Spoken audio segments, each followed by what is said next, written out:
بہت آسان سا سوال مگر ہر ایک کو مشکل لگتا ہے۔ What is next to ecstasy? اس نے گردن موڑ کر امامہ سے پوچھا۔ وہ کچھ دیر اسے دیکھتی رہی، پھر اس نے مدھم آواز میں کہا، pen. And what is next to pen? Salar نے بلا تکلف ایک اور سوال کیا۔ Nothingness. نتھنگنیس۔ سالار نے اسی انداز میں ایک اور سوال کیا۔ امامہ نے کہا، hill. And what is next to hill? اس بار امامہ خاموشی سے اس کا چہرہ دیکھتی رہی۔ واٹ از نیکسٹ ٹو ہل؟ سالار نے اپنا سوال پھر دہرایا۔ تمہیں خوف نہیں آتا؟ سالار نے امامہ کو قدرے عجیب سے انداز میں پوچھتے سنا۔ کس چیز سے؟ سالار حیران ہوا۔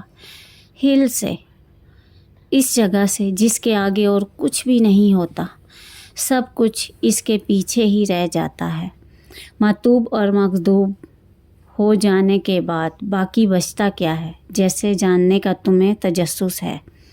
امامہ نے قدرے افسوس سے کہا، میں تمہاری بات سمجھ نہیں سکا۔ سب کچھ میرے سر کے اوپر سے گزرا ہے۔ سالار نے جیسے اعلان کرنے والے انداز میں کہا، فکر مت کرو، آ جائے گی، ایک وقت آئے گا جب تمہیں ہر چیز کی سمجھ آ جائے گی، پھر تمہاری ہنسی ختم ہو جائے گی، تب تمہیں خوف آنے لگے گا، موت سے بھی اور دوزخ سے بھی۔ اللہ تمہیں سب کچھ دکھا اور بتا دے گا، پھر تم کسی سے یہ کبھی نہیں پوچھا کرو گے، what is next to ecstasy? Imama نے بہت رسانیت سے کہا، یہ تمہارے پیش گوئی ہے؟ سالار نے اس کی بات کے جواب میں کچھ چبھتے ہوئے لہجے میں کہا، نہیں۔ امامہ نے اسی انداز میں کہا، تجربہ۔ سالار نے گردن سیدھی کر لی۔ ہاں، یہ تمہارا تجربہ ہی ہو سکتا ہے۔ کی تو تم نے بھی خودکشی ہی ہے، میرا مطلب ہے کرنے کی کوشش کی ہے۔ میں نے اپنے طریقے سے یہ کوشش کی تھی، تم نے اپنے طریقے سے کی ہے، سالار نے سرد مہری سے کہا۔ امامہ کی آنکھوں میں ایک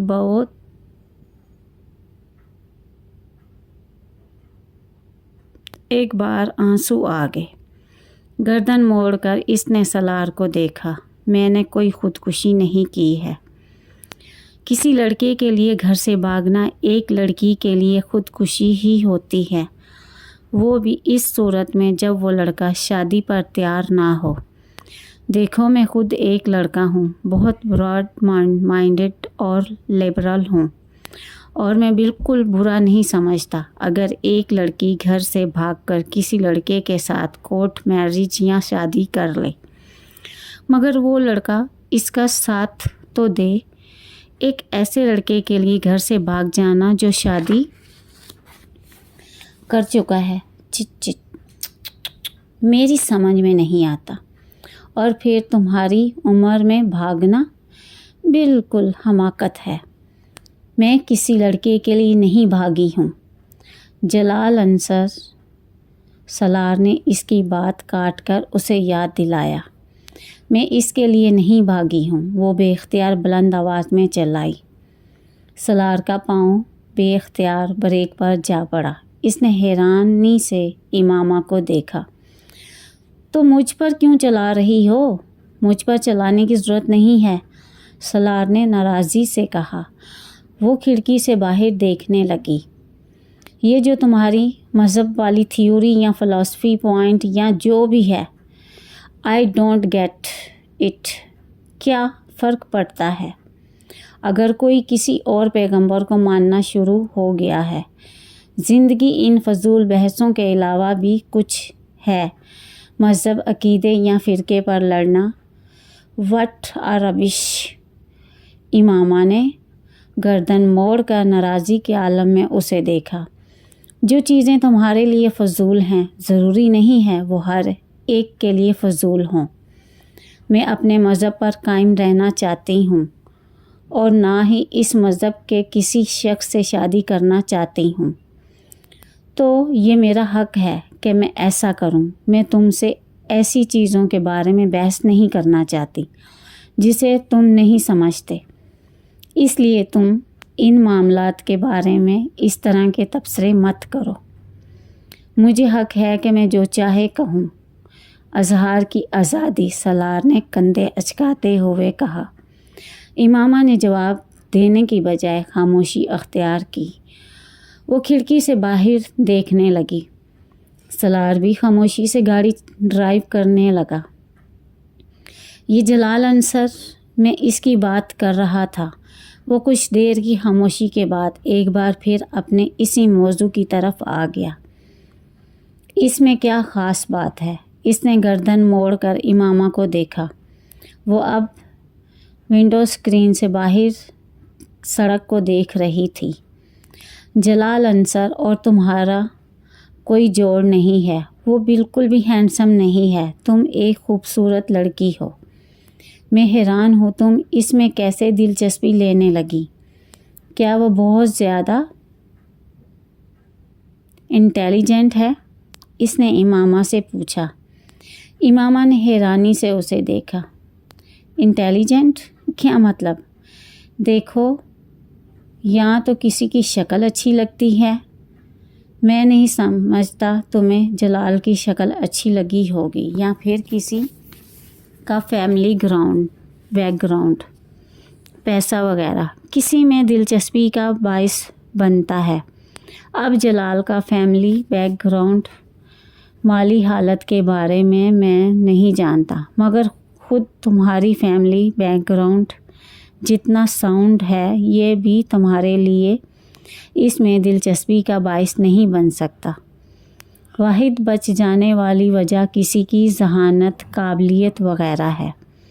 اس لیے پوچھ رہا ہوں کہ کیا وہ بہت انٹیلیجنٹ ہے؟ کیا بہت آؤٹ اسٹینڈنگ اور بریلینٹ ہے؟ نہیں، امامہ نے مدھم آواز میں کہا۔ سالار کو مایوسی ہوئی۔ تو پھر تم اس کی طرف متوجہ کیسے ہوئیں؟ امامہ ونڈو اسکرین سے باہر ہیڈ لائٹس کی روشنی میں نظر آنے والی سڑک دیکھتی رہی۔ سالار نے اپنا سوال دوبارہ نہیں دہرایا، صرف کندھے اچکاتے ہوئے وہ دوبارہ ڈرائیونگ پر توجہ دینے لگا۔ گاڑی میں ایک بار پھر خاموشی چھا گئی۔ وہ نعت بہت اچھی پڑھتا ہے۔ تقریباً 5 منٹ بعد خاموشی ٹوٹی تھی۔ ونڈو اسکرین سے باہر دیکھتے ہوئے مدھم آواز میں امامہ یوں بڑبڑائی تھی جیسے خود کلامی کر رہی ہو۔ سالار نے اس کا جملہ سن لیا تھا، مگر اسے ناقابل یقین لگا۔ کیا؟ اس نے جیسے تصدیق چاہی۔ جلال نعت بہت اچھی پڑھتا ہے، اس طرح ونڈو اسکرین سے باہر جھانکتے ہوئے کہا، مگر اس بار اس کی آواز کچھ بلند تھی۔ بس آواز کی وجہ سے؟ سنگر ہے، سالار نے تبصرہ کیا۔ امامہ نے نفی میں سر ہلایا۔ پھر؟ بس وہ نعت ہی پڑھتا ہے اور بہت خوبصورت پڑھتا ہے۔ سالار ہنسا۔ تم صرف اس کے نعت پڑھنے کی وجہ سے اس کی محبت میں گرفتار ہو گئی۔ میں کم از کم اس پر یقین نہیں کر سکتا۔ امامہ نے گردن موڑ کر اس کی طرف دیکھا۔ تو مت کرو۔